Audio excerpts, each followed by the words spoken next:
ఆంధ్రప్రదేశ్ ముఖ్యమంత్రి నారా చంద్రబాబు నాయుడు ముంబైకి వెళ్లి ఉప ముఖ్యమంత్రి జనసేన పార్టీ అధ్యక్షుడు పవన్ కళ్యాణ్ పరామర్శించారు. ఇటీవల ఆయన కుడి భుజానికి శస్త్రచికిత్స చేయించుకున్న విషయం తెలిసిందే. దీంతో ప్రస్తుతం ముంబైలోని ప్రముఖ కోకిలాబెన్ ధీరుభాయ్ అంబానీ ఆసుపత్రిలో వైద్యుల పర్యవేక్షణలో చికిత్స పొందుతున్నారు.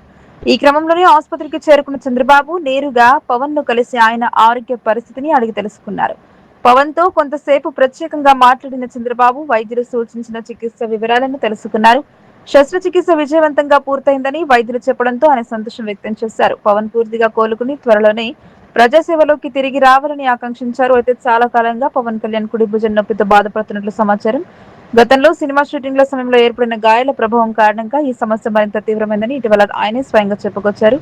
కానీ ఆరోగ్య సమస్య తీవ్రత పెరగడంతో వైద్యుల సూచన మేరకు ఆసుపత్రిలో చేరారు. అక్కడ నిపుణులైన ఆర్థోపెడిక్ వైద్యుల బృందం సుమారు 3.5 గంటల పాటు శస్త్రచికిత్స నిర్వహించింది.